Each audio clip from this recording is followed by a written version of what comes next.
Hello students, welcome on our online learning platform Let's Study India। CUET common entrance university test आपका जो exam होने वाला है, इसमें जो आपका सब्जेक्ट है केमिस्ट्री, तो डोमेन सब्जेक्ट जो केमिस्ट्री है उसका सिलेबस हम आज के सेशन में डिस्कस करेंगे। लेकिन उसे डिस्कस करने से पहले मैं कुछ पॉइंट्स क्लियर कर दूं। अगर आपने नोटिफिकेशन वीडियो देखी होगी तो आई थिंक आप बिल्कुल ही क्लियर होगी कि हमारे इस चैनल पे आपको CUET की प्रिपरेशन बिल्कुल फ्री ऑफ कॉस्ट कराई जाएगी। प्लस यहाँ पर लाइव क्लासेस होंगी जहाँ पे आप अपने डाउट्स पूछ सकते हो, डाउट्स क्लियर कर सकते हो। अगर आप हमारा ऐप डाउनलोड कर लोगे तो वहाँ पे आपको नोट्स भी प्रोवाइड कराई जाएगी। टेलीग्राम ग्रुप भी आप ज्वाइन कर लो, डिस्क्रिप्शन में आपको लिंक मिल जाएगा, वहाँ से भी आपको नोट्स वहाँ पे भी प्रोवाइड कराई जाएंगी। तो क्लियर इतनी चीज़ें। तो स्टार्ट करते हैं अपना आज का सिलेबस जो है हमारा केमिस्ट्री का सिलेबस। आज का सेशन स्टार्ट करते हैं और डिस्कस करते हैं डोमेन सब्जेक्ट केमिस्ट्री का सिलेबस। तो सबसे पहले स्टार्ट करने से पहले मैं आपको मार्किंग स्कीम बता देती हूँ कि मार्किंग कैसे होगी। मार्किंग जो है आपकी, तो जो आपका केमिस्ट्री सब्जेक्ट है वो टोटल आपके 200 मार्क्स का होगा। जो CUET है इसमें जो केमिस्ट्री है ये आपका टोटल 200 मार्क्स का होगा। क्वेश्चंस आपके टोटल 50 क्वेश्चंस रहेंगे। टोटल आपके 50 क्वेश्चंस रहेंगे। इन 50 क्वेश्चन में से आपको अटेम्प्ट करने हैं ओनली 40। आपको ओनली 40 क्वेश्चंस ही अटेम्प्ट करने हैं। क्लियर है इतनी चीज़ें। जो आपका CUET केमिस्ट्री है जो ये आपका टोटल 200 मार्क्स का होगा, जिसमें आपके 50 क्वेश्चंस रहेंगे, आपको अटेम्प्ट ओनली 40 करने हैं। नेगेटिव मार्किंग भी है आपकी। तो नेगेटिव मार्किंग मैं थोड़ा डिटेल में बताऊंगी, इसलिए क्योंकि बहुत सारे बच्चे ऐसे होंगे जिन्होंने पहले कभी कोई एंट्रेंस एग्ज़ाम नहीं दिया होगा, तो उन्हें पता नहीं होता कि नेगेटिव मार्किंग क्या होती है, किस तरीके से नेगेटिव मार्किंग होगी। तो वो चीज़ भी हम लोग फटाफट से समझते हैं। फॉर एग्जाम्पल सपोज कि आपके एग्ज़ाम में 3 क्वेश्चंस हैं। ओके, इन 3 क्वेश्चंस में से फर्स्ट आपने करेक्ट किया, आपको मिलेंगे +5 मार्क्स। ठीक है, हर एक करेक्ट आंसर के लिए आपको 5 मार्क्स मिलेंगे और हर एक रॉन्ग आंसर के लिए आपके 1 मार्क्स डिडक्ट कर लिए जाएंगे। क्लियर है इतनी चीज़ें। तो सपोज कि फर्स्ट क्वेश्चन आपका करेक्ट हुआ तो आपको मिलेंगे इसके लिए +5। सेकेंड भी आपने करेक्ट किया तो इसके लिए भी आपको +5 मिलेंगे। सपोज कि थर्ड वाला आपने इनकरेक्ट कर दिया तो क्या होगा, यहाँ पर इन दोनों का टोटल आएगा हमारा 10, बट थर्ड आपने इनकरेक्ट किया है, गलत कर दिया है, इसीलिए आपके जो 2 सही वाले होंगे उनमें से 1 नंबर हमारा डिडक्ट कर लिया जाएगा। फॉर एग्जांपल जैसे ये 2 आपने सही किया है, इसके टोटल मार्क्स आपको 10 मिलते, लेकिन आपने थर्ड वाला गलत कर दिया है, इसीलिए इसमें से 1 मार्क्स डिडक्ट कर लिए जाएंगे और टोटल 9 मार्क्स ही आपको मिलेंगे। तो समझ में आया नेगेटिव मार्किंग क्या होती है, ये चीज़ क्लियर है। किस तरीके से होगा आपका CUET में, तो हर एक करेक्ट आंसर के लिए आपको मिलेंगे +5 और हर एक इनकरेक्ट के लिए आपके 1 मार्क्स डिडक्ट कर लिए जाएंगे। क्लियर है इतनी चीज़ें। अब हम लोग देखते हैं जो हमारा केमिस्ट्री है वो हमारा 3 पार्ट में होता है। केमिस्ट्री हमारा 3 पार्ट में होता है। फर्स्ट है हमारा फिजिकल, जिस हिसाब से आपके सिलेबस में मेंशन है मैं उसी तरीके से लिख रही हूँ। फर्स्ट पार्ट आपका फिजिकल है। Second is inorganic and third is organic. ठीक है, क्लियर है इतनी चीज़ें। ये 3 पार्ट है, इन्हीं 3 पार्ट में आपका सिलेबस है। ओके, अब कुछ और पॉइंट्स मैं क्लियर कर दूं। आप लोग कंफ्यूज हो कि मैम क्या CUET में सिर्फ हमारा 12th ही आएगा या 11th भी आएगा? तो आएगा सिर्फ आपका 12th ही, लेकिन जैसे कुछ टॉपिक्स होंगे उसके लिए क्या है, जैसे कुछ टॉपिक्स, जैसे सपोज़ कि हमने कोई भी चैप्टर स्टार्ट किया उसमें कुछ टॉपिक्स ऐसे होंगे जिसके लिए हमें थोड़ा सा 11th को भी आपको एक्सप्लेन करना होगा। ठीक है, तो उसी तरीके से कोई भी चैप्टर, लेकिन अगर CUET की बस सिलेबस की बात करें तो उसमें आपका पूरा का पूरा बस 12th ही है, सिर्फ क्लास 12th ही है आपका CUET के सिलेबस में। बट अगर यहाँ पर आपको कोई भी चैप्टर पढ़ाया जाएगा तो मैं हमेशा कहती हूँ अगर आपका बेसिक क्लियर है तभी आपको एडवांस लेवल की चीज़ें समझ में आएंगी। ठीक है, तो सपोज़ कोई चैप्टर हमने उठाया, जैसे इनऑर्गेनिक हम लोग कोऑर्डिनेशन केमिस्ट्री लेते हैं। जब मैं आपको कोऑर्डिनेशन केमिस्ट्री पढ़ाऊंगी तो वहाँ पर आएगा VBT, तो VBT इन कोऑर्डिनेशन कंपाउंड हमें डिस्कस करना है। लेकिन VBT इन कोऑर्डिनेशन कंपाउंड पढ़ने से पहले हमें ये पता होना चाहिए कि वैलेंस बॉन्ड थ्योरी होती क्या है। तो बहुत डिटेल में हम लोग नहीं जाएंगे, लाइक बर्थ ऑफ VBT, फिर किस तरीके से VBT डेवलप हुई, इन सब चीज़ों को नहीं समझेंगे। हम लोग सिर्फ इतना समझेंगे कि VBT है क्या। तो ये चीज़ आपको क्लास 11th में पढ़ाई गई होगी। तो वहाँ पर यही मेरे कहने का मतलब है, लाइक CUT के सिलेबस में आपका टोटल 12th ही है, बट कोई भी यूनिट स्टार्ट करेंगे हम लोग, उसमें अगर 11th का कोई टॉपिक आएगा, ठीक है, टॉपिक तो नहीं आएगा, जैसे अगर आप कोऑर्डिनेशन कंपाउंड की बात करो तो वहाँ पे आपको पढ़ना है VBT इन कोऑर्डिनेशन कंपाउंड। तो VBT इन कोऑर्डिनेशन कंपाउंड पढ़ने से पहले आपको ये पता होना चाहिए कि VBT क्या है। तो वहाँ पे हम लोग थोड़ा सा ओवरव्यू लेंगे VBT का, और ये जो VBT का ओवरव्यू लेंगे हम लोग, ये आपका फिर 11th का हो जाएगा। तो ऐसा नहीं है कि आपका 11th का सिलेबस भी है, बट हाँ 11th जो है वो बेसिक है CUT के लिए। समझ में आई चीज़ें कि 11th जो है वो आपका बेसिक है CUT के लिए, बट हाँ 12th में अगर आप CUT के सिलेबस की बात करो तो इसमें सिर्फ आपका क्लास 12th ही है। क्लियर हो गई इतनी चीज़ें। अब फटाफट से हम लोग देखते हैं सिलेबस में क्या क्या है हमारे। तो टोटल आपके 16 यूनिट्स हैं, CUT में आपके टोटल 16 यूनिट्स हैं। इसमें आपका फिजिकल है, इनऑर्गेनिक है एंड ऑर्गेनिक है। तो ऑर्गेनिक जो है वो थोड़ा ज़्यादा है, फिजिकल आपका कम है, इनऑर्गेनिक सबसे कम है। इनऑर्गेनिक सिर्फ 4 चैप्टर्स हैं, फिजिकल आपको टोटल 5 चैप्टर्स पढ़ने हैं। ऑर्गेनिक बाकी के जितने बचे वो पूरे आपके किसके हैं, ऑर्गेनिक के हैं। क्लियर है इतनी चीज़ें। अब फटाफट से हम लोग सिलेबस देखते हैं क्या है हमारा। तो यूनिट फर्स्ट है हमारा सॉलिड स्टेट। अब सॉलिड स्टेट हमारा कौन सा है, किसका पोर्शन है, तो फिजिकल केमिस्ट्री का। मैंने आपको पहले ही बताया था कि CUT के सिलेबस में स्टार्टिंग में आपका फिजिकल है, फिर आपका इनऑर्गेनिक है, उसके बाद आपका ऑर्गेनिक है। तो देखते हैं एक बार सॉलिड स्टेट में हमें क्या क्या चीज़ें डिस्कस करनी है। तो सबसे पहले तो स्टेट क्या है, 3 टाइप के स्टेट होते हैं हमारे, सॉलिड, लिक्विड एंड गैस। तो लिक्विड एंड गैस हमें नहीं डिस्कस करना है, हमें सॉलिड स्टेट पढ़ना है। सॉलिड स्टेट में हम लोग क्या क्या चीज़ें डिस्कस करेंगे, तो हम लोग देखेंगे कि सॉलिड स्टेट में किस किस टाइप के बाइंडिंग फोर्सेस होते हैं, और हम समझेंगे बाइंडिंग फोर्सेस लाइक, जैसे इसमें आपका एग्जांपल दिया हुआ है, classification of solids based on different binding forces. वही जो मैंने अभी कहा कि सॉलिड का हम लोग क्लासिफाइड करेंगे, सॉलिड्स को क्लासिफाइड करेंगे, देखेंगे कि किन किन टाइप के फोर्सेस के बेसिस पे सॉलिड्स को क्लासिफाइड किया गया। अब वो फोर्स कौन कौन से हैं, तो वो फोर्स है हमारा molecular, ionic, covalent, metallic solids, amorphous and crystalline solids.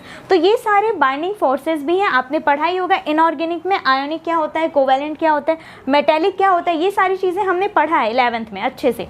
ठीक है, उस चीज़ को हमें यहाँ पर देखना है कि इस टाइप के बाइंडिंग फोर्सेस में सॉलिड किस तरीके से एग्जिस्ट करता है, तो इस बेसिस पे हमें ये चीज़ डिस्कस करनी है। ठीक है, फिर है आपका unit cell in 2 dimensional and 3 dimensional lattices. तो मीन्स यहाँ पे हम लोग डिस्कस करेंगे क्रिस्टल पैकिंग, किस तरीके से लैटिस पैकिंग होती है, ये सारी चीज़ें। फिर हम लोग डिस्कस करेंगे, यहाँ पर आपका आएगा BCC, FCC, ये सारी चीज़ें आएंगी, SCC। तो उसका मैं शॉर्ट ट्रिक भी आपको बताऊंगी किस तरीके से आपको क्वेश्चंस हैंडल करने हैं। फिर आपका है पैकिंग इन सॉलिड्स, वही जो मैंने अभी कहा, पैकिंग एफिशिएंसी, यहाँ पे आपके डिफेक्ट्स वगैरह भी आ जाएंगे। ठीक है, वो सारी चीज़ें भी हम लोग डिस्कस करेंगे। Band theory of metals, conductors, semi conductors, insulators and P type semi conductors. तो ये सारी चीज़ें हम लोग डिटेल में पढ़ेंगे। सॉलिड स्टेट फिजिकल केमिस्ट्री का एक बहुत इंपॉर्टेंट चैप्टर है, इससे आपके प्रीवियस ईयर में 2 क्वेश्चंस आए थे, बट सिर्फ प्रीवियस ईयर को देख के हमें अपनी प्रिपरेशन नहीं करनी है, क्योंकि सिर्फ अभी तक CUT का एग्ज़ाम एक ही बार हुआ है, और सिर्फ हम लोग एक प्रीवियस ईयर के पेपर से एनालिसिस करके नहीं अपनी प्रिपरेशन कर सकते। तो हम लोग पूरे चैप्टर्स को कंसीडर करेंगे, इंपॉर्टेंट चीज़ें देखेंगे, किससे क्वेश्चंस आने की पॉसिबिलिटीज़ है, उस पर ज़्यादा वर्क करेंगे। और प्रीवियस ईयर के जो होंगे वो पूरा मैं प्रीवियस ईयर पेपर अच्छे से सॉल्व कराऊंगी, एक एक क्वेश्चन बताऊंगी, और बहुत जल्दी मैं PYQ एनालिसिस भी करूंगी, आपको बताऊंगी कि किस यूनिट से आपके कितने क्वेश्चंस आए थे प्रीवियस ईयर में। ठीक है, बट मैं एक ही चीज़ कहूँगी कि सिर्फ प्रीवियस ईयर को लेकर आप अपनी प्रिपरेशन मत करो, क्योंकि सिर्फ एक ही बार पेपर हुआ है। ठीक है, तो सिर्फ एक ही बार के पेपर से हम लोग ये नहीं लगा, मतलब कह सकते हो अंदाज़ा नहीं लगा सकते कि क्या क्या चीज़ें आने की पॉसिबिलिटीज़ हैं। ठीक है, तो हम लोग उसको भी सॉल्व करेंगे, मैं आपको बताऊंगी भी किस यूनिट में क्या क्वेश्चंस इंपॉर्टेंट है। बट हम अपनी प्रिपरेशन कैसे करेंगे, तो हम लोग पूरा चैप्टर अच्छे से पढ़ेंगे, डिटेल क्वेश्चंस करेंगे, देखेंगे कौन से इंपॉर्टेंट यूनिट हैं, कौन से इंपॉर्टेंट टॉपिक्स हैं, उस पर ज़्यादा से ज़्यादा क्वेश्चंस करेंगे। शॉर्ट ट्रिक देखेंगे कैसे कम टाइम में हम लोग जल्दी से ऑप्शन टिक कर सकें। क्लियर हो गई इतनी चीज़ें। तो यूनिट फर्स्ट क्या है आपका, सॉलिड स्टेट है। ठीक है, उसमें हमें ये सारे टॉपिक्स डिस्कस करने हैं। नेक्स्ट यूनिट है हमारा सॉल्यूशन। सॉल्यूशन क्या होता है, तो सॉल्यूशन समझने के लिए आपको ये पता होना चाहिए सॉल्यूट क्या है, सॉल्वेंट क्या है, तो ये सब थोड़ा बेसिक्स हम लोग देखेंगे। उसके बाद हम लोग समझेंगे टाइप्स ऑफ सॉल्यूशन, सॉल्यूशन के कितने टाइप्स होते हैं, कौन कौन से टाइप हैं। फिर है हमारा expression of concentration of solution of solids and liquids. Concentration क्या होता है, लेकिन सॉल्यूशन चैप्टर पढ़ने से पहले आपको ये पता होना चाहिए मोल कॉन्सेप्ट। मूल कॉन्सेप्ट की नॉलेज होनी चाहिए। अब मूल कॉन्सेप्ट तो आपका आ गया 12th में तो है नहीं, तो फिर ये आपका 11th 10th 9th का कॉन्सेप्ट आ गया, क्योंकि आप 9th से मूल कॉन्सेप्ट पढ़ना स्टार्ट कर देते हो। तो जब ये चैप्टर मैं स्टार्ट करूँगी तो ये बेसिक्स चीज़ें भी हमें कवर करनी होंगी। तो लाइक मूल कॉन्सेप्ट क्या होता है, नॉर्मेलिटी क्या है, मोलैरिटी क्या है, मोलैलिटी क्या है, ये सारी चीज़ें हम लोग डिस्कस करेंगे। फिर आगे देखते हैं हम लोग the solubility of gases in liquids, solid solution, colligative properties, the relative lowering of vapour pressure, Raoult's law, elevation. अब इन सब चीज़ों से क्या होगा, बहुत सारे क्वेश्चंस आते हैं हमारे। राउल्ट्स लॉ बहुत इंपॉर्टेंट है, ऐसा नहीं है कि सिर्फ आपके न्यूमेरिकल्स ही आएंगे फिजिकल से आपका फॉर्मूला भी आ सकता है, यूनिट्स पूछे जा सकते हैं। तो इन सब टाइप के क्वेश्चन आपके फिजिकल केमिस्ट्री से आएंगे, ठीक है। फिर हम यहाँ पे समझेंगे बॉइलिंग पॉइंट क्या होता है, फ्रीजिंग पॉइंट क्या है, ये सारी चीज़ें। ऑस्मोटिक प्रेशर क्या है, determination of molecular masses using colligative properties, abnormal molecular masses और van't Hoff factor. One of the most important topic of unit second is van't Hoff factor, ठीक है। तो इसको हम लोग डिटेल में काफ़ी अच्छे से पढ़ेंगे, लेकिन हाँ कोई भी यूनिट स्टार्ट करने से पहले थोड़ा सा उसका बेसिक मैं आपको बताऊंगी, ठीक है। तो बेसिक्स अगर आप समझ जाओगे तो फिर ईजिली आपको चैप्टर भी समझ में आएगा। थर्ड यूनिट है हमारा इलेक्ट्रोकेमिस्ट्री। तो इलेक्ट्रोकेमिस्ट्री जनरली बहुत टफ लगता है फिजिकल में, मुझे नहीं पता आपको कैसा लगता है, बट जब मैं थी 12th में तो मुझे इलेक्ट्रोकेमिस्ट्री काफ़ी टफ लगता था, बट एक्चुअल में ऐसा है नहीं। इलेक्ट्रोकेमिस्ट्री अगर हम लोग अच्छे से समझ जाएं तो ये बहुत ही इजी पोर्शन है फिजिकल केमिस्ट्री का।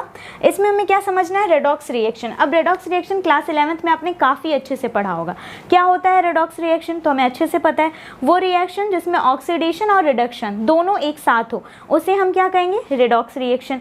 अब ऑक्सीडेशन क्या होता है और रिडक्शन क्या होता है, तो ये चीज़ें आपने 11th में पढ़ी है, बट जब हम लोग ये चैप्टर स्टार्ट करेंगे तो एक बार हम लोग इसको ओवरव्यू देखेंगे, रिकॉल करेंगे फटाफट से कि ऑक्सीडेशन क्या होता है, रिडक्शन क्या होता है, रेडॉक्स रिएक्शन क्या होते हैं, क्या क्या एग्जांपल्स है रेडॉक्स रिएक्शन के, ये सारी चीज़ें, ठीक है। उसके बाद हमारा आता है कंडक्टेंस इन इलेक्ट्रोलाइटिक सॉल्यूशन। अब इसके लिए हमें ये पता होना चाहिए इलेक्ट्रोलाइटिक सॉल्यूशन क्या है, इसका कंडक्टेंस कैसे बताएंगे। फिर है हमारा specific and molar conductivity, variations of conductivity with concentration, कोलरॉस law, ये बहुत ही इंपॉर्टेंट टॉपिक है आपका कोलरॉस लॉ। इससे काफ़ी क्वेश्चंस आते हैं, इसके फॉर्मूला पूछे जा सकते हैं, इसके यूनिट्स पूछे जा सकते हैं, ठीक है। फिर है हमारा electrolysis and laws of electrolysis. Elementary idea बस हमें लेना, लाइक ओवरव्यू बस देखना है क्या क्या चीज़ें हैं इसमें। फिर आपका dry cell, electrolytic cells and galvanic cells. तो इसमें हमें बस डेफिनेशन समझना होगा, कॉन्सेप्ट देखना होगा, ठीक है। उसके बाद है आपका ईएमएफ है, तो ईएमएफ क्या होता है, इलेक्ट्रोमैग्नेटिक फोर्सेस, तो ये कैसे वर्क करते हैं, क्या क्या इसमें फॉर्मूलाज हैं, ये सारी चीज़ें। फिर है आपका standard electrode potential, Nernst equation. अब नर्स्ट इक्वेशन में आपको 3-4 इक्वेशन दे देंगे, उसमें से फिर आपसे पूछेगा कि इसमें से नर्स्ट इक्वेशन क्या है। तो ऐसा नहीं है कि जो चीज़ हम लोग बुक्स में पढ़ते हैं उसी टाइप से इक्वेशन में आपने पढ़ा होगा कि उसको थोड़ा सा घुमा के आपसे क्वेश्चन पूछेगा, तो यहाँ पर हम लोग वही सारी चीज़ें पे वर्क करेंगे, कॉन्सेप्ट पे वर्क करेंगे, ठीक है। फिर है आपका Nernst equation and its application to chemical cells. Nernst equation क्या होता है, इसका क्या क्या एप्लीकेशन है केमिकल सेल्स पे, ये सारी चीज़ें। फिर है हमारा relation between Gibbs energy change and EMF of a cell, few cells और कोरिजन। कोरिजन क्या होता है हमें अच्छे से पता है, ठीक है। उसके बाद है हमारा फ्यूल सेल्स, ये सब आपके कॉन्सेप्चुअल चीज़ें हैं, थ्योरेटिकल है, थोड़ा लर्निंग भी है, तो आपको लर्न भी करना होगा कुछ कुछ चीज़ों को। तो इलेक्ट्रोकेमिस्ट्री में आपको इतनी ही चीज़ें कवर करनी है, क्लियर है। फोर्थ यूनिट है आपका केमिकल काइनेटिक्स। केमिकल काइनेटिक्स बहुत इंपॉर्टेंट चैप्टर है, इसमें हमें क्या करना रहता है, रेट ऑफ रिएक्शन बताना रहता है, किस ऑर्डर का रिएक्शन है ये बताना रहता है, backward forward reaction, first order, second order, 0th order, ये सारी चीज़ें हमें बतानी होंगी इसमें। उसके बाद है इसमें हमें रेट ऑफ रिएक्शन, वही जो मैंने अभी कहा। उसके बाद है हमारा factors affecting rates of reaction, कौन कौन से ऐसे फैक्टर्स हैं जो रिएक्शन के रेट को अफेक्ट करते हैं, तो ये आपने पढ़ा ही होगा। कैटलिस्ट होता है इसमें, कैटलिस्ट में क्या, कैटलिस्ट का क्या काम होता है, तो कैटलिस्ट का काम होता है या तो वो रिएक्शन के रेट को बहुत तेज कर देगा या फिर बहुत स्लो कर देगा, या तो कैटलिस्ट फास्ट कर देगा रिएक्शन के रेट को या फिर स्लो कर देगा, कैटलिस्ट का यही काम होता है। इसके अलावा भी क्या कोई फैक्टर्स होते हैं जो अफेक्ट करते हैं रेट ऑफ रिएक्शन को, तो जब ये चैप्टर हम लोग पढ़ेंगे तो इसको डिटेल में समझेंगे। फिर है आपका कंसंट्रेशन क्या है, टेम्परेचर क्या है, कैटलिस्ट क्या होते हैं, वही जो मैंने अभी आपको बताया। Order and molecularity of a reaction, यहाँ पे हम समझेंगे हमें ऑर्डर बताना होगा और मॉलिक्यूलैरिटी ऑफ अ रिएक्शन। तो ये सारी चीज़ें हमें अच्छे से समझनी होंगी। फिर है आपका rate law and specific rate constant, integrated rate equations and half life only for zero and first order reactions. Half life, और ये आपने अगर पढ़ा होगा अच्छे से क्लास 12th में तो आई थिंक आपको आता होगा, बट केमिकल काइनेटिक्स के जो न्यूमेरिकल्स होते हैं वो आपको काफ़ी ध्यान से समझना होगा। तो यहाँ पर आपको पढ़ाया जाएगा, काफ़ी अच्छे से बताया जाएगा, शॉर्ट ट्रिक्स बताए जाएंगे, क्योंकि इसके अगर आप न्यूमेरिकल्स करने बैठोगे तो ये काफ़ी टाइम टेकन होता है। तो हमें इस तरीके से करना है अपनी तैयारी ताकि वहाँ पर हम जाएँ, क्योंकि टाइम आपके पास एक लिमिट टाइम रहेगा। मेनली कॉम्पिटिटिव एग्ज़ाम में हमारा स्पीड देखा जाता है कि आप कितने कम टाइम में कितने अच्छे से क्वेश्चंस अटेम्प्ट कर रहे हो। ठीक है, तो यहाँ पे हम लोग प्रैक्टिस करेंगे न्यूमेरिकल्स का, और केमिकल काइनेटिक्स के जो न्यूमेरिकल्स होते हैं वो काफ़ी टाइम टेकन होते हैं। तो हमें इस तरीके से उसको समझना है, शॉर्ट ट्रिक्स पे वर्क करना है कि अगर कोई भी क्वेश्चन आए तो हम लोग ईजिली वहाँ पे कर लें। ठीक है, 4 ऑप्शन आपको रहेंगे, 3 ऑप्शंस आप ईजिली एलिमिनेट कर लो और जो करेक्ट है उस पर टिक करके चले आओ। ठीक है, इस तरीके से हमें वर्क करना है। फिर है हमारा concept of collision theory, elementary idea, known mathematical treatment. तो ये तो अच्छा है आपका, मैथमेटिकल ट्रीटमेंट हमें नहीं इसमें समझना है। Activation energy and Arrhenius equation. Arrhenius equation से आपका क्वेश्चन आ सकता है, वही इक्वेशन दे देगा, यूनिट्स पूछ सकते हैं, क्वेश्चंस करवा सकते हैं। तो ये सारी चीज़ें हमें केमिकल काइनेटिक्स में कवर करनी है। क्लियर है इतना? लास्ट यूनिट है आपका सरफेस केमिस्ट्री। तो सरफेस केमिस्ट्री बहुत ही ईजी है, इसमें बहुत ज़्यादा न्यूमेरिकल आपका नहीं रहता है, न्यूमेरिकल्स तो रहते ही हैं। केमिस्ट्री है तो ऑब्वियस सी बात है न्यूमेरिकल रहेंगे, बट मेनली जो सरफेस केमिस्ट्री से आपके क्वेश्चंस आएंगे वो कॉन्सेप्चुअल क्वेश्चंस आएंगे। ठीक है, तो इसमें हमें क्या क्या देखना है? एड्जॉर्प्शन। अब एड्जॉर्प्शन क्या होता है और एब्जॉर्प्शन क्या होता है, तो इसमें बच्चे काफ़ी कंफ्यूज रहते हैं, तो इसको मैं आपको काफ़ी ईजी मेथड से समझाऊंगी। ठीक है, एड्जॉर्प्शन क्या है और एब्जॉर्प्शन क्या है। फिर हमें टाइप्स ऑफ एड्जॉर्प्शन देखने हैं। उसके बाद है हमारा factors affecting adsorption of gases on solids. कौन कौन से ऐसे फैक्टर्स हैं जो अफेक्ट करते हैं एड्जॉर्प्शन को, और इसका क्या होता है एड्जॉर्प्शन। जैसे यहाँ पे आपका टर्म लिखा हुआ है adsorption of gases on solids, तो ये चीज़ों हम अच्छे से एक एक पॉइंट क्लियर करेंगे। फिर हमारा कैटालिसिस क्या होता है, homogeneous and heterogeneous, activity and selectivity. फिर है हमारा enzyme catalysis, colloidal state, the distinction between true solution, colloids, suspension, lyophilic, lyophobic, multimolecular and macromolecular colloids. फिर हमारा प्रॉपर्टीज़ पढ़ना है, टिंडल इफेक्ट देखना है, ब्राउनियन मूवमेंट है, इलेक्ट्रोफोरेसिस है, कोएगुलेशन, इमल्सन, फिर टाइप्स ऑफ इमल्शंस पढ़ने हैं। तो मेनली जो ये आपका यूनिट है इसमें काफ़ी चीज़ें लर्निंग है, कॉन्सेप्चुअल है, कॉन्सेप्ट पे हमें वर्क करना होगा, समझना होगा कि ऐसे क्यों होता है। ये सारी चीज़ें मेनली जो फोकस हमें करना है वो ऐसे टॉपिक्स पे करना है जिससे क्वेश्चंस आने की पॉसिबिलिटीज़ हैं। अब आपका ये MCQ है, यहाँ पे आपको डेफिनेशन नहीं आएगा, तो ऐसी चीज़ें हम पढ़ेंगे ही नहीं जिसका यूज़ ना हो हमारे एग्ज़ाम में, क्योंकि बहुत ज़्यादा टाइम नहीं है हमारे पास। अभी तो आपके डेट्स वैसे टेंटेटिव हैं, बट फिर भी पॉसिबिलिटीज़ है कि 21 मई से आपका CUT का एग्ज़ाम हो सकता है, तो टाइम बहुत कम है। और 16 चैप्टर्स हैं, तो 16 चैप्टर्स में हमें ये भी नहीं पता है कि कौन सा चैप्टर्स बहुत इंपॉर्टेंट है, और मैं आपको ये सजेशन बिल्कुल भी नहीं दूंगी कि आप कोई भी चैप्टर स्किप करो। हाँ, आप टॉपिक स्किप कर सकते हो, बट एटलीस्ट चैप्टर का ओवरव्यू आपको पता होना चाहिए। ठीक है, तो हमें इस तरीके से पढ़ना है, 16 चैप्टर्स को कवर करने हैं, हर एक टॉपिक को अच्छे से समझना है। हाँ, हम लोग टॉपिक स्किप कर देंगे जिस टॉपिक के लिए हमें लगेगा कि नहीं ये बहुत इंपॉर्टेंट नहीं है, तो उस टॉपिक को स्किप कर सकते हैं, बट कोई भी चैप्टर हमें स्किप नहीं करना है। क्लियर है इतनी चीज़ें? तो यूनिट 5 आपका सरफेस केमिस्ट्री था। तो टोटल फिजिकल केमिस्ट्री में आपके 5 चैप्टर्स हैं। मैंने आपको पहले ही बताया था कि फिजिकल केमिस्ट्री में आपके 5 यूनिट्स हैं, यही आपके 5 यूनिट्स फिजिकल केमिस्ट्री के हैं। 6 यूनिट से आपका इनऑर्गेनिक स्टार्ट हो जाता है। तो जो आपका 6 यूनिट है वो है आपका general principles and processes of isolation of elements.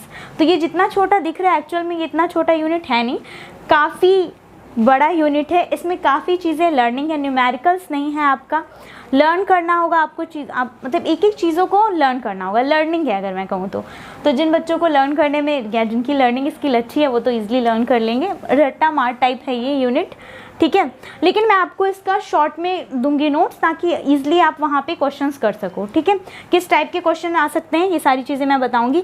पढ़ना क्या है हमें इस यूनिट में, तो principle and methods of extraction, concentration, oxidation, reduction, electrolytic method and refining, occurrence and principles of extraction. तो अच्छा है कि आपको कुछ स्पेसिफिक एलिमेंट्स के बारे में पढ़ने हैं, जैसे aluminium, copper, zinc and iron. तो हमें इन्हीं 4 एलिमेंट्स को डिटेल में समझना है और चीज़ें हमें समझनी है कि प्रिंसिपल क्या होते हैं, क्या क्या मेथड्स हैं एक्सट्रैक्शन के। तो ये सारी चीज़ें हमें यूनिट 6 में डिस्कस करनी है, ठीक है। बहुत ज़्यादा क्वेश्चंस नहीं है इस पर, बहुत ज़्यादा न्यूमेरिकल्स नहीं है। मेनली ये जो यूनिट है आपका, ये थोड़ा लर्निंग है, लर्न करना होगा आपको चीज़ों को, लेकिन मैं इसको आपको काफ़ी शॉर्ट में समझाऊंगी ताकि इजीली समझ में आ जाए। मैंने पहले ही बोला हमें सिर्फ ऐसे टॉपिक्स पे फोकस करना है जिनसे क्वेश्चंस आने की पॉसिबिलिटीज़ है। ऐसा नहीं है कि हमें सब पढ़ना है, क्योंकि हम लोग एकेडमिक लेवल पे नहीं पढ़ रहे हैं, हम लोग एक कॉम्पिटिटिव एग्जाम की प्रिपरेशन कर रहे हैं, ठीक है। तो इस तरीके से हमें कवर करना होगा। फिर है हमारा यूनिट 6 हो गया। जो यूनिट 7 है हमारा, ये है हमारा पी ब्लॉक एलिमेंट्स। तो एस ब्लॉक एलिमेंट आपका है नहीं, क्योंकि 12th के सिलेबस में एस ब्लॉक एलिमेंट्स है नहीं।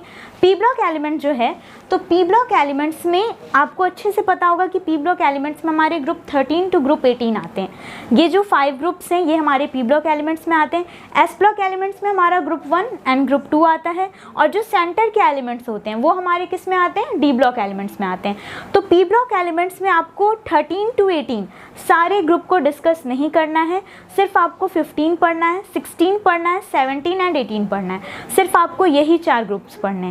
इन 4 ग्रुप्स में हमें क्या क्या चीज़ें पढ़नी है ये चीज़ समझते हैं। फर्स्ट है आपका ग्रुप 15 एलिमेंट्स। तो सबसे पहले हम लोग समझेंगे जनरल इंट्रोडक्शन, क्या है, कौन कौन से एलिमेंट्स हैं हमारे ग्रुप 15 में। फिर हम लोग देखेंगे इलेक्ट्रॉनिक कॉन्फ़िगरेशन कैसे करते हैं, और electronic configuration is one of the most important physical properties of every group. क्यों? इसलिए क्योंकि अगर कॉन्फ़िगरेशन आपको पता रहेगा, वैसे जब मैं आपको ये पढ़ाऊंगी तो फिर आप खुद ही वहाँ पे काफ़ी डिटेल में बताऊंगी, फिलहाल हम शॉर्ट में समझते हैं कि अगर कॉन्फ़िगरेशन आपको पता है तो कॉन्फ़िगरेशन के थ्रू आप ये बता सकते हो कि इसकी आयनाइजेशन एनर्जी कैसी होगी, इलेक्ट्रोनेगेटिविटी कैसी होगी, इलेक्ट्रॉन गेन एंथैल्पी कैसी होगी, इलेक्ट्रॉन एफिनिटी कैसा होगा, एटॉमिक साइज़ क्या होगा। ये सारी चीज़ें हम लोग, सिल्डिंग स्क्रीनिंग भी हम लोग शॉर्ट में देखेंगे क्या होता है। तो ये सारी चीज़ें आप कॉन्फ़िगरेशन के थ्रू बता सकते हो। तो configuration is one of the most important physical property, ठीक है। उसके बाद हम लोग देखेंगे अकरेंस। अकरेंस मीन्स है कि ये जो एलिमेंट्स होते हैं ग्रुप 15 के, ये किस फॉर्म में होते हैं नेचर में, क्या क्या सोर्स हैं, ये सारी चीज़ें। फिर है हमारा ऑक्सीडेशन स्टेट क्या होता है, ये सभी आपके फिजिकल प्रॉपर्टीज़ में ही आएंगे। फिर है आपका trends in physical and chemical property. Trend हम लोग देखेंगे कि टॉप टू बॉटम जाने पर क्या होता है, लेफ्ट टू राइट जाने पे क्या होता है, एटॉमिक एंड आयनिक रेडियाई का ट्रेंड क्या है, इलेक्ट्रोनेगेटिविटी का ट्रेंड क्या है, ये सारी चीज़ें हम लोग वहाँ से कवर अप करेंगे। क्लियर है। फिर physical properties and chemical. Physical properties तो क्लियर हो गया कि ठीक है, इसका भी ट्रेंड देखना है, और हमें केमिकल प्रॉपर्टीज़ का भी ट्रेंड देखना है। तो केमिकल प्रॉपर्टीज़ मीन्स क्या है, सिंपल सी बात है, केमिकल रिएक्शन कि ये हाइड्रोजन के साथ रिएक्शन करेगा तो क्या बनाएगा, ठीक है। फिर उसके बाद ऑक्सीजन के साथ रिएक्शन करेगा तो कौन सा ऑक्साइड बनाएगा, कौन सा एलिमेंट हमारा मोनो ऑक्साइड देता है, कौन सा एलिमेंट डाइऑक्साइड देता है, कौन पॉली ऑक्साइड देता है, ये सारी चीज़ें, ठीक है। तो ये सारी चीज़ें ग्रुप 15 एलिमेंट्स में हम लोग पढ़ेंगे। उसके बाद हमें क्या देखना है, तो हमें सिर्फ नाइट्रोजन को डिस्कस करना है। नाइट्रोजन का हमें पढ़ना है प्रिपरेशन।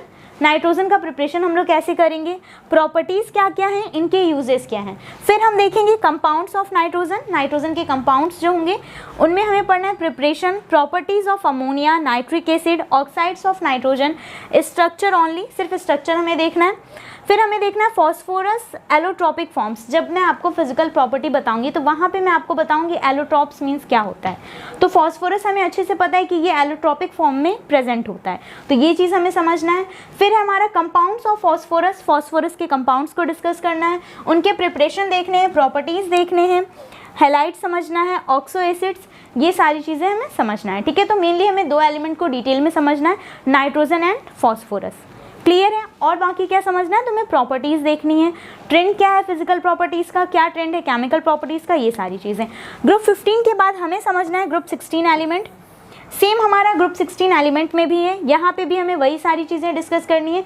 जनरल इंट्रोडक्शन क्या है, फिजिकल प्रॉपर्टीज़ क्या है, केमिकल प्रॉपर्टीज़ क्या है, क्या ट्रेंड है फिजिकल प्रॉपर्टी का, क्या ट्रेंड है केमिकल प्रॉपर्टी का। फिर अकरेंस, लाइक किस किस फॉर्म में ये अकर होते हैं, लाइक किस किस कहाँ से क्या क्या सोर्सेज हैं इन एलिमेंट्स के, ये सारी चीज़ें। फिर है हमारा डाईऑक्सीजन। ग्रुप 16 में हमें समझना है किसको, डाईऑक्सीजन को। डाईऑक्सीजन में हम लोग देखेंगे इसका प्रिपरेशन क्या है, प्रॉपर्टी क्या है, यूज़ क्या है, क्लासिफिकेशन क्या क्या है। ओजोन आपको पता ही है ऑक्सीजन से, तो ये सारी चीज़ें हमें सिर्फ ऑक्सीजन को ही डिटेल में पढ़ना है। अच्छा है कि स्पेसिफिक एलिमेंट के नेम आपको दिए हुए, ऐसा नहीं है कि सारे एलिमेंट्स को हमें डिटेल में समझना है, ठीक है। तो जो एलिमेंट का नेम मेंशन है हम लोग उसी को डिटेल में समझेंगे, और ट्रेंड्स वगैरह हम लोग पूरे ग्रुप का देखेंगे। क्लियर है। फिर हमारा सल्फर, तो सल्फर भी हमारा किस फॉर्म में प्रेजेंट होता है, एलोट्रोपिक फॉर्म में प्रेजेंट होता है, तो हम लोग इसको यहाँ से कवर अप करेंगे। फिर हमारा कंपाउंड्स ऑफ सल्फर, इसमें हम लोग देखेंगे preparation, properties and use of sulphur dioxide, sulphuric acid, industrial process of manufacture, properties and uses, oxo acid of sulphur, structures only, ठीक है। तो ये सारी चीज़ें हम लोग ग्रुप 16 में डिस्कस करेंगे। फिर आता है हमारा ग्रुप 17 एलिमेंट। ग्रुप 17 में भी हमें सेम चीज़ें ही देखनी है। पहले हम लोग जनरल इंट्रोडक्शन देखेंगे, फिर हम लोग कॉन्फ़िगरेशन देखेंगे, फिर ट्रेंड्स देखेंगे, फिजिकल प्रॉपर्टी का क्या ट्रेंड है, केमिकल प्रॉपर्टी का क्या ट्रेंड है, उसके बाद हम लोग समझेंगे ऑक्सीडेशन स्टेट। फिर है हमारा कंपाउंड्स ऑफ हैलोजेंस। अब यहाँ पे हमारे हैलोजेंस की बात होगी, हैलोजेंस से कौन कौन से कंपाउंड बन सकते हैं। तो हैलोजेंस में क्या क्या आते हैं आपको अच्छे से पता होगा, fluorine, chlorine, bromine, iodine, astatine, ये सारे हमारे किस में आते हैं, हैलोजेंस में आते हैं। इनके प्रिपरेशन हम लोग देखेंगे, प्रॉपर्टीज़ देखेंगे, यूजेस पढ़ेंगे, फिर हम लोग देखेंगे inter halogen compounds, oxo acids of halogens, ये सारी चीज़ें, ठीक है। लास्ट जो हमारा ग्रुप है ग्रुप 18 एलिमेंट्स, तो यहाँ पे हम डिस्कस करेंगे इनका जनरल इंट्रोडक्शन क्या है। ग्रुप 18 में हमारे कौन आते हैं, नोबल गैसेज आते हैं, नोबल गैसेज का इलेक्ट्रॉनिक कॉन्फ़िगरेशन क्या होता है, फिर हम देखेंगे कि इनका अक्रेंस कैसे होता है, क्या ट्रेंड है फिजिकल एंड केमिकल प्रॉपर्टीज़, इनके फिजिकल एंड केमिकल प्रॉपर्टीज़ का क्या ट्रेंड है, फिर इनका यूज़ क्या है। तो अब इतना बड़ा यूनिट आप देख के थोड़ा सा भी पैनिक फील मत करना, क्योंकि ये बहुत इजी यूनिट है। मैं आपको एक ही बार ट्रेंड समझा दूंगी, फिर जब मैं आपको लेक्चर्स इसके दूंगी, प्रोवाइड कराऊंगी, तो वहाँ पर आप खुद ही देखोगे कि जब हम लोग इसमें टॉपिक्स को डिस्कस करेंगे तो वहाँ पर क्या होगा, आप देखोगे सेम ही ट्रेंड हमारा हर जगह चले जा रहा है। बस हमें पता हो जाना चाहिए कि आयोनाइजेशन एनर्जी क्या होता है, इलेक्ट्रॉन एक्टिविटी क्या होता है, इलेक्ट्रॉन गेन एंथैल्पी क्या है, मेल्टिंग पॉइंट, बॉइलिंग पॉइंट किस तरीके से डिटरमाइन करते हैं। ये सारी चीज़ें अगर एक ग्रुप को आपने अच्छे से समझ लिया, सेम वही ट्रेंड हमारा 16, 17, 18 में भी रहेगा। क्लियर है। बस कुछ कुछ ऐसे एलिमेंट्स होते हैं जो एनॉमलस बिहेवियर शो करते हैं, तो कौन से ग्रुप में कौन सा एलिमेंट एनॉमलस बिहेवियर शो करेगा मैं वो भी आपको बताऊंगी। तो जितना ये लेंदी यूनिट लग रहा है इतना लेंदी ये है नहीं, अगर आप 2 से 3 बार इसको पढ़ोगे तो आपका अच्छे से रिवाइज हो जाएगा, ठीक है। 8th यूनिट है हमारा D and F block elements. तो पी ब्लॉक एलिमेंट्स हमने पढ़ लिया। पी ब्लॉक एलिमेंट्स में हमारे ग्रुप 13 से ग्रुप 18 तक आते हैं। मेनली डिस्कस हमें सिर्फ ग्रुप 15 टू ग्रुप 18 ही करना है, ठीक है। फिर नेक्स्ट यूनिट है हमारा D and F block elements. तो D and F block elements को हम लोग अच्छे से समझेंगे। जनरल इंट्रोडक्शन क्या है इनका, इलेक्ट्रॉनिक कॉन्फिगरेशन क्या है, अक्रेंस क्या है, कैरेक्टरिस्टिक्स ऑफ ट्रांजिशन मेटल्स। तो आपको अच्छे से पता है डी ब्लॉक एलिमेंट्स को हम लोग क्या कहते हैं, ट्रांजिशन मेटल्स कहते हैं। फिर है हमारा general trends in properties of the first row transition metals. Metallic character क्या है, ionisation enthalpy, oxidation state, ionic radii, colour, catalytic property, magnetic properties, interstitial compounds, alloy formation, preparation and properties of K2Cr2O7 and KMnO4। K2Cr2O7 को हम लोग क्या कहते हैं, potassium dichromate. KMnO4 को क्या कहते हैं, पोटेशियम परमैग्नेट। अब मैंने इतना जो अच्छे से रीड किया है मैं इसको आपको समझा देती हूँ इसमें हमें क्या क्या पढ़ना है। तो मैग्नेटिक प्रॉपर्टीज़ हमें अच्छे से समझना होगा, डायमैग्नेटिक क्या होता है, पैरामैग्नेटिक क्या होता है, ये सारी चीज़ें। उसके बाद है आपका यहाँ पे हमें एक एक चीज़ बताना है, तो सेम ही है, आपको अच्छे से पता है जनरल ये जो आपका टर्म लिखे हुए हैं यहाँ पे, oxidation state, ionic radius, colour, catalytic property, ये सभी आपके फिजिकल एंड केमिकल प्रॉपर्टीज़ ही हैं। तो यहाँ पे हम लोग समझेंगे कि जो हमारे डी ब्लॉक एलिमेंट्स हैं, तो डी ब्लॉक एलिमेंट्स के फिजिकल प्रॉपर्टीज़ का क्या ट्रेंड होगा, केमिकल प्रॉपर्टी का क्या ट्रेंड होगा, ये सारी चीज़ें हम लोग डी ब्लॉक एलिमेंट्स में काफ़ी अच्छे से डिटेल में समझेंगे, ठीक है। और मेनली जो हमें प्रिपरेशन एंड प्रॉपर्टीज़ पढ़नी है वो हमें पोटेशियम डाइक्रोमेट की और पोटेशियम परमैग्नेट की पढ़नी होगी, ओके। फिर हमारे आते हैं F block elements. F block elements में हमारे 2 टाइप के आते हैं, आपको अच्छे से पता है, लेंथेनाइड और एक्टेनाइड। इन्हीं को हम क्या कहते हैं, एफ ब्लॉक एलिमेंट्स कहते हैं। लेंथेनाइड्स में आपका आएगा इलेक्ट्रॉनिक कॉन्फिगरेशन हमें समझना है, ऑक्सीडेशन स्टेट समझना है, chemical reactivity, lanthanoid contraction and it's consequence, ये चीज़ समझनी है। सेम चीज़ें हमें एक्टेनॉइड्स में भी समझना है, ठीक है। वही कॉन्फिगरेशन है हमारा, ऑक्सीडेशन स्टेट है। उसके बाद हम लोग क्या करेंगे, इन दोनों का कंपैरिजन करेंगे, लेंथेनाइड और एक्टेनॉइड का हम लोग कंपैरिजन करेंगे, देखेंगे क्या क्या चीज़ों में ये डिफरेंट है, क्या क्या चीज़ें हैं, ठीक है, क्या क्या पॉइंट्स हमें समझना है, ये सारी चीज़ें। तो यूनिट 8 आपका क्लियर हो गया। यूनिट 9 जो है आपका वो है आपका coordination compound, and this unit is one of the my favourite unit in inorganic chemistry. Coordination compound क्या होता है, ये जब आप पढ़ोगे तो आपको ईजिली समझ में आएगा। कोऑर्डिनेशन कंपाउंड से आपके जो क्वेश्चंस होंगे वो बिल्कुल सीधे सीधे बन के आएंगे। लाइक जैसे इसमें आपसे पूछ सकता है आईयूपैक नोमेनक्लेचर, तो आईयूपैक नोमेनक्लेचर का मैं आपको शॉर्ट ट्रिक भी दूंगी, डिटेल में भी बताऊंगी किस तरीके से हम लोग नेमिंग करते हैं, ठीक है। फिर आपका आ जाएगा वीबीटी इन कोऑर्डिनेशन कंपाउंड, वही जो मैं अभी आपको स्टार्टिंग में बता रही थी। अब वीबीटी इन कोऑर्डिनेशन कंपाउंड तो हम लोग ये देखेंगे कोऑर्डिनेशन कंपाउंड में लिगेंड और सेंट्रल एटम के बीच में किस तरीके से बॉन्डिंग होगी अकॉर्डिंग टू वीबीटी। अब ये वीबीटी है क्या, वैलेंस बॉन्ड थ्योरी क्या है, तो अगर हमें ये पता रहेगा कि हाँ वैलेंस बॉन्ड थ्योरी ये होता है, तो जब हमें उसे अप्लाई करना होगा कोऑर्डिनेशन कंपाउंड में तो हम इजीली अप्लाई कर पाएंगे, इजीली समझ पाएंगे, ठीक है। तो ये यहाँ पे आपका थोड़ा सा बेसिक आएगा 11th का, प्रीवियस भी यूनिट्स में आएगा, ऐसा नहीं है, प्रीवियस यूनिट्स में भी मैंने आपको एक दो जगह बताया होगा कहाँ 11th का हमें पढ़ना होगा, ठीक है। कोऑर्डिनेशन में अब 11th का वीबीटी आ गया, तो यहाँ पे हम लोग शॉर्ट में देखेंगे वीबीटी क्या होता है, ठीक है। और क्या क्या चीज़ें पढ़नी है हमें, तो कोऑर्डिनेशन कंपाउंड में पहले तो इंट्रोडक्शन समझना है, कोऑर्डिनेशन कंपाउंड क्या होते हैं। फिर हमारा लिगेंड्स, लिगेंड्स क्या होते हैं, types of ligands, monodentate ligand, bidentate ligand, ambidentate ligand, polydentate ligand, ये सारी चीज़ें किस तरीके से हम लोग आइडेंटिफाई करेंगे कि ये लिगेंड हमारा मोनोडेंटेंट है, ये बाइडेंटेंट है, ये सारी चीज़ें, ठीक है। फिर हमारा है coordination number, coordination number suppose कि आपको कोई कोऑर्डिनेशन कंपाउंड दे दिया, उसमें आपको बताना होगा इसमें कोऑर्डिनेशन नंबर क्या है, तो जितने नंबर ऑफ लिगेंड्स होते हैं उतना ही वही उसका कोऑर्डिनेशन नंबर होता है। तो कोऑर्डिनेशन नंबर है क्या, इसको हम लोग डिटेल में समझेंगे, अभी नहीं समझ आ रहा होगा आपको, लेकिन जब मैं ये यूनिट आपको पढ़ाऊंगी तो वहाँ पे आपको ईजिली समझ में आएगा, ठीक है। उसके बाद है हमारा कलर, कलर हम यहाँ पे बताएंगे। फिर मैग्नेटिक प्रॉपर्टीज़, डायमैग्नेटिक है, पैरामैग्नेटिक है, ये सारी चीज़ें। फिर है हमारा आईयूपैक नोमेनक्लेचर, मैंने आपको पहले ही बता दिया है, आईयूपैक नोमेनक्लेचर हमें करना होगा कोऑर्डिनेशन कंपाउंड का। उसके बाद हमारे आते हैं इसमें बॉन्डिंग किस तरीके से होती है, ठीक है। बॉन्डिंग के बाद हम लोग समझेंगे Werner's theory of coordination compound. फिर हमारा वीबीटी है, सीएफटी है, क्रिस्टल फिल थ्योरी, आइसोमेरिज्म हम देखेंगे कि कोऑर्डिनेशन कंपाउंड में किस तरीके से आइसोमेरिज्म हमारा होता है, ठीक है।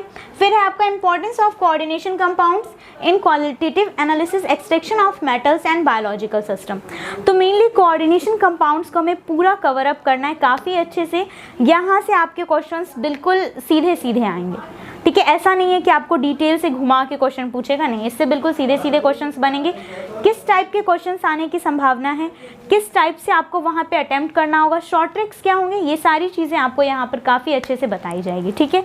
तो मेनली कोऑर्डिनेशन कंपाउंड में हमें क्या क्या किस किस टॉपिक्स पे ज़्यादा फोकस करना होगा, तो आपका वो है आईयूपैक नोमेनक्लेचर, फिर है आपका आइसोमेरिज्म, वीबीटी के अकॉर्डिंग किस तरीके से हम बॉन्डिंग करते हैं, किस किस टाइप की बॉन्डिंग पॉसिबल है, वर्नर्स एक बार हम लोग देख लेंगे, वर्नर्स थ्योरी, कोऑर्डिनेशन नंबर भी बहुत इंपॉर्टेंट है आपका, वो भी आपका आ सकता है, एक दो क्वेश्चंस कोऑर्डिनेशन नंबर के भी रहेंगे, ठीक है। फिर आइसोमेरिज्म आपका one of the most important है, आइसोमेरिज्म एंड आईयूपैक नोमेनक्लेचर ये दोनों आपका बहुत इंपॉर्टेंट है, ठीक है। लेकिन पढ़ेंगे हम लोग सारी चीज़ें, बट मेनली फोकस किस पे करेंगे, आईयूपैक और आइसोमेरिज्म पे। उसके बाद आपका आ गया यूनिट 10। अब यूनिट 10 से आपका स्टार्ट हो जाता है ऑर्गेनिक, ठीक है। टोटल 7 यूनिट्स आपके ऑर्गेनिक के हैं, ठीक है। यूनिट 10 है आपका haloalkanes and haloarenes. लेकिन ऑर्गेनिक स्टार्ट करने से पहले आपको ये पता होना चाहिए कि बेसिक्स ऑफ ऑर्गेनिक केमिस्ट्री क्या है, जिसे हम लोग जनरल ऑर्गेनिक केमिस्ट्री कहते हैं। तो ऑर्गेनिक अगर आप अपनी अच्छा करना चाहते हैं या फिर ऑर्गेनिक के ये सारे चैप्टर्स समझने के लिए आपको ये पता होना चाहिए कि जीओसी क्या है। तो जीओसी में कुछ ऐसा नहीं रहता, बस जीओसी में हम लोग सारी चीज़ों को जो जो टर्म्स या फिर जो जो जिन जिन चीज़ों की बॉन्डिंग्स हो गए जैसे हमारे, उसके बाद हमारा हो गया वहाँ पे आएंगे आपके effects, electron displacement effect, mesomeric resonance, ये सारी चीज़ें आपके आएंगी। किस किस टाइप के रिएक्शंस होते हैं, रिएक्शन मैकेनिज्म क्या है, वो सारी चीज़ें हमारी यहाँ पे यूज़ होंगी। Like haloalkanes and haloarenes में, अल्कोहल, फिनॉल एंड ईथर्स में, जितने भी ऑर्गेनिक के चैप्टर्स हैं हर एक चैप्टर में जीओसी का यूज़ होता है, क्योंकि वहाँ पे आप क्या करोगे, रिएक्शंस करोगे। रिएक्शंस करने के लिए हमें पता होना चाहिए कहाँ पे रेजोनेंस हो रहा है, किस टाइप का इफेक्ट लग रहा है, इंडक्टिव इफेक्ट लग रहा है या मेसोमेरिक इफेक्ट लग रहा है, क्या इफेक्ट्स लग रहे हैं, ये चीज़ें पता होनी चाहिए। तो ये चीज़ आप जीओसी में पढ़ोगे। उसके बाद किस टाइप का रिएक्शन हो रहा है, एलिमिनेशन हो रहा है, सब्स्टिट्यूशन हो रहा है, एडिशन हो रहा है, कौन सा रिएक्शन हो रहा है, फिर इनका मैकेनिज्म। तो ये सारी चीज़ें अगर आपकी क्लियर रहेंगी तभी आपके ऑर्गेनिक के ये सारे यूनिट्स कवर अप हो पाएंगे। तो ऑर्गेनिक केमिस्ट्री स्टार्ट करने से पहले हम लोग एक बार जीओसी पढ़ेंगे, जनरल ऑर्गेनिक केमिस्ट्री को समझेंगे, ठीक है। तो जीओसी आप अच्छे से समझना, फिर उसके बाद हम लोग ऑर्गेनिक स्टार्ट करेंगे। तो ऑर्गेनिक में जैसे आपका यूनिट 10 है halo alkane and hello Erin, एक बार आप जीओसी के अगर सारे लेक्चर्स अटेंड कर लोगे तो ये सारे यूनिट्स आपको ईजिली समझ में आ जाएंगे, ठीक है। अगर आपको सिर्फ नोट्स पे प्रोवाइड कर दिया जाए तो आप नोट्स ही देख के समझ जाओगे। क्लियर है इतनी चीज़ें? क्या क्या चीज़ें हैं इसमें? तो फर्स्ट है आपका halo alkane and hello Erin. Hello means क्या होता है? हेलोजन। एल्कीन क्या है यहाँ पे? तो एलिफेटिक। एरिन क्या है? एरोमेटिक। एलिफेटिक मीन्स क्या है? आपको अच्छे से पता है, एरोमेटिक में हमारा साइक्लिक आ जाएगा, एलिफेटिक में हमारे नॉन साइक्लिक। ठीक है, तो यहाँ पे हम देखेंगे hello alkene and hello Erin में किस तरीके से रिएक्शंस होते हैं। जैसे फर्स्ट है आपका हेलो एल्कीन्स, तो यहाँ पे हम देखेंगे नोमेनक्लेचर इनका कैसे होता है। Nature of CX bond, carbon and halogen bonds का नेचर क्या है, फिजिकल एंड केमिकल प्रॉपर्टी समझेंगे। फिर है हमारा mechanism of substitution reaction, optical rotation. ठीक है, ये चीज़ हमें हेलो एल्केन में डिस्कस करना है। हेलो एरिन्स में हमारा आएगा nature of carbon halogen bond, substitution reaction, directive influence of halogen for mono substituted compounds only. तो हेलो एरिन्स में हमें ये चीज़ें समझनी है। अब यहाँ पर हम देखते हैं usages and environmental effects of dichloromethane, trichloromethane, tetrachloromethane, iodoform, freons, DDT। तो ये हमारा एक एडिशनल टॉपिक है, इसे भी हम समझेंगे, लेकिन ये थोड़ा लर्निंग है। मेनली फोकस हमें हेलो एल्केन और हेलो एरिन के रिएक्शंस पे करने, बॉन्डिंग्स पे करने। क्लियर है इतनी चीज़ें? तो यूनिट 10 आपका अच्छे से समझ में आया। ऑर्गेनिक का है, फर्स्ट यूनिट ही आपका ऐसे halo alkane and hello Erin. तो सबसे पहले हम लोग क्या करेंगे, ऑर्गेनिक पढ़ने का क्या सीक्वेंस रहेगा हमारा। सबसे पहले हम लोग GOC कवर करेंगे, GOC हमारा कवर हो जाएगा, उसके बाद हम ऑर्गेनिक स्टार्ट करेंगे। तो यूनिट 10 में क्या क्या चीज़ें पढ़नी है, ये चीज़ क्लियर होगी। 11th यूनिट में हमें समझना है alcohol, phenols and ether.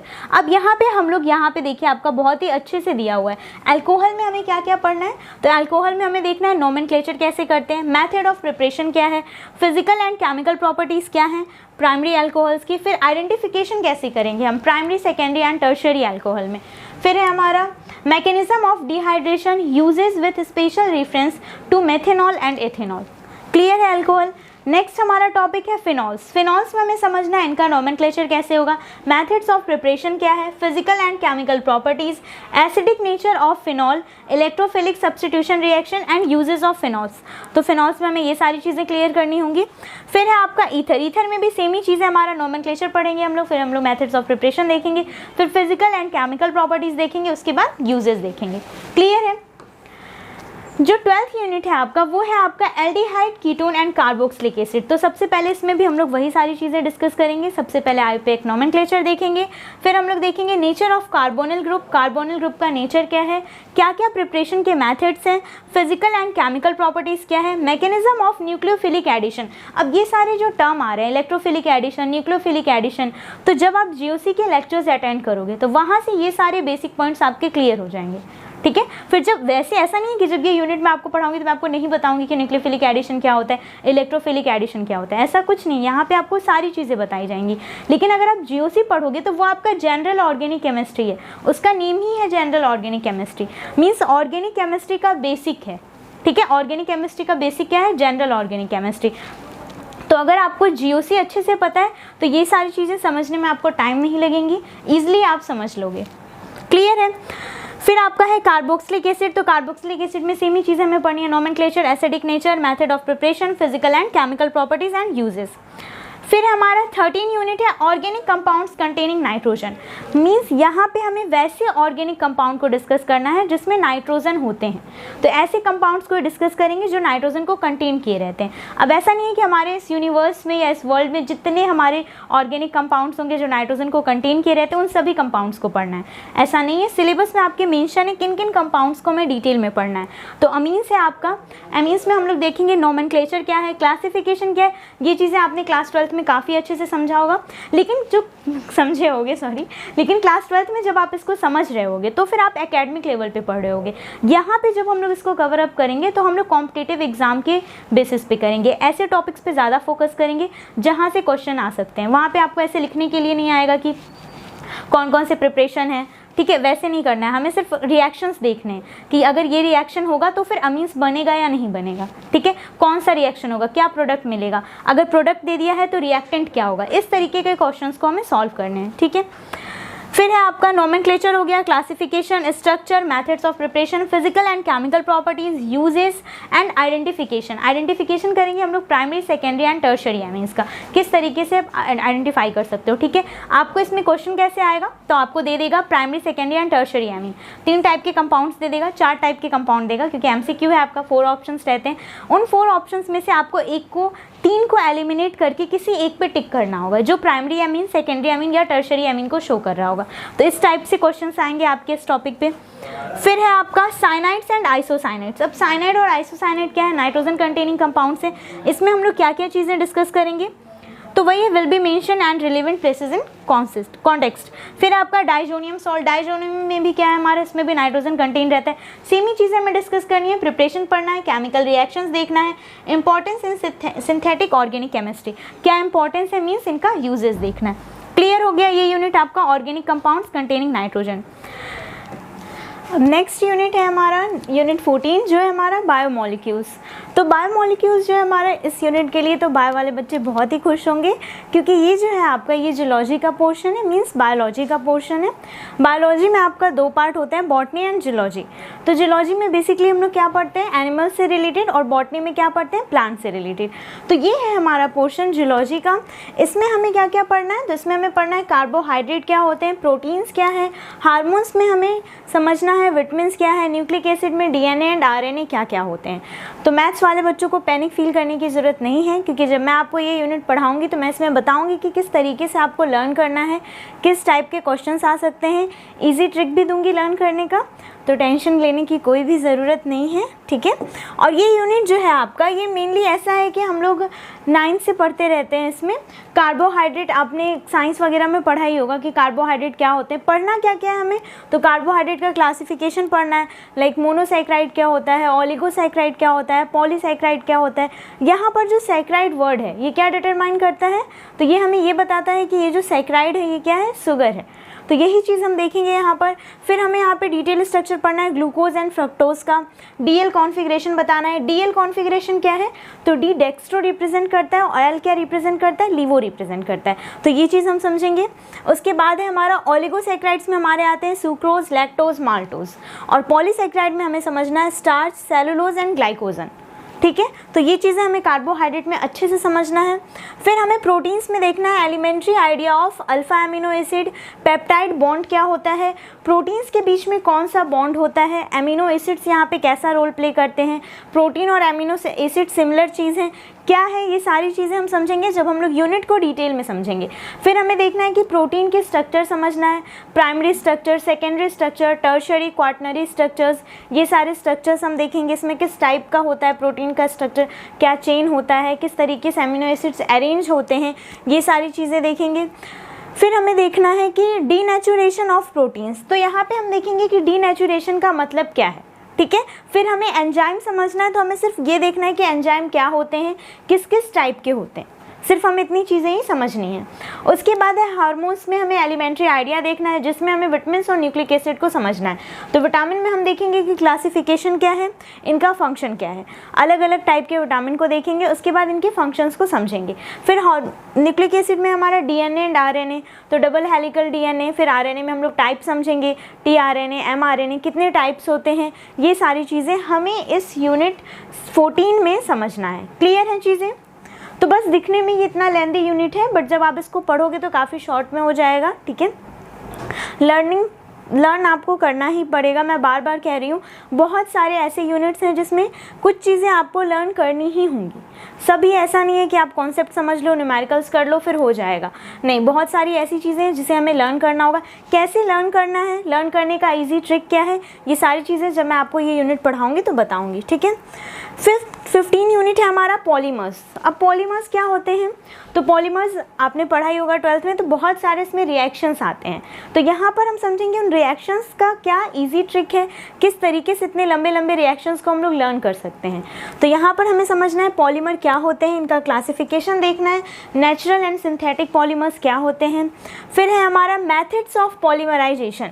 Polymerisation का क्या क्या मेथड है, एडिशन है, कंडेंसेशन है, स्टेप ग्रोथ पॉलीमराइजेशन है, इसको हम लोग चेन पॉलीमराइजेशन भी कहते हैं। फिर है हमारा कोपॉलीमराइजेशन क्या होता है। कुछ इंपॉर्टेंट हमारे पॉलीमर्स हैं जैसे नेचुरल एंड सिंथेटिक। अब इसमें हमें यहाँ पे स्पेसिफिक नेम दिए हुए हैं, उन्हीं पॉलीमर्स को हमें डिटेल में समझना है। जैसे हमारा पॉलीथीन, नाइलॉन, पॉलीएस्टर्स, बेकेलाइट, फिर है हमारा रबर। तो इन सारे पॉलीमर्स को हमें अच्छे से समझना होगा, किस तरीके से इनका प्रिपरेशन है, कैसा इनका स्ट्रक्चर होता है, किन दो पॉलीमर्स को मिलाकर ये बनते हैं, किन का रिएक्शन होता है तो हमें नाइलॉन मिलता है, ये सारी चीज़ें हम इसमें समझेंगे, ठीक है। फिर है हमारा biodegradable and non biodegradable polymers. तो सबसे पहले तो हम समझेंगे कि इस टर्म का मीनिंग क्या है, what is the meaning of biodegradable and non biodegradable. फिर हम इससे पॉलीमर के टर्म से, पॉलीमर के पॉइंट ऑफ व्यू से देखेंगे कि बायोडिग्रेडेबल पॉलीमर्स क्या होते हैं, नॉन बायोडिग्रेडेबल पॉलीमर्स क्या होते हैं, ठीक है। फिर इनका यूजेस देखेंगे, किस तरीके से ये पॉलीमर्स प्रिपेयर होते हैं, ये सारी चीज़ें, ठीक है। तो पॉलीमर क्लियर है। पॉलीमर में बहुत सारे केमिकल रिएक्शंस आएंगे, तो हम इतनी सारी ऑर्गेनिक पहले ही पढ़ चुके रहेंगे कि ईजिली जो 15 यूनिट है हमारा, इसमें कितने भी रिएक्शंस आए तो हम लोग ईजिली समझ सकें उसे, ठीक है। क्योंकि पॉलीमर में बहुत ज़्यादा रिएक्शन होते हैं, बहुत लंबे लंबे चेन फॉर्म में आपके रिएक्शंस होंगे, उन चीज़ों को हमें ईजिली समझना होगा। तो जब ये यूनिट भी आपको यहाँ पर पढ़ाया जाएगा तो इसके भी ईजी ट्रिक्स बताए जाएंगे, ठीक है। लास्ट यूनिट है आपका केमिस्ट्री इन एवरीडे लाइफ। अब हम इतनी ज़्यादा केमिस्ट्री पढ़ रहे हैं, टोटल 15 चैप्टर्स हमने केमिस्ट्री में पढ़ा है, तो क्यों पढ़ रहे हैं, तो इसका यूज़ क्या है हमारे एवरीडे लाइफ में, इसीलिए इस यूनिट को सबसे लास्ट में रखा गया है और हम लोग भी इस यूनिट को सबसे लास्ट में ही पढ़ेंगे। जब 15 चैप्टर्स हमारा कंप्लीट हो जाएगा तो लास्ट में हम देखेंगे कि हमने इतनी ज़्यादा मेहनत की है, 15 चैप्टर्स पूरे पढ़े हैं केमिस्ट्री के, तो क्यों पढ़ा है हमने।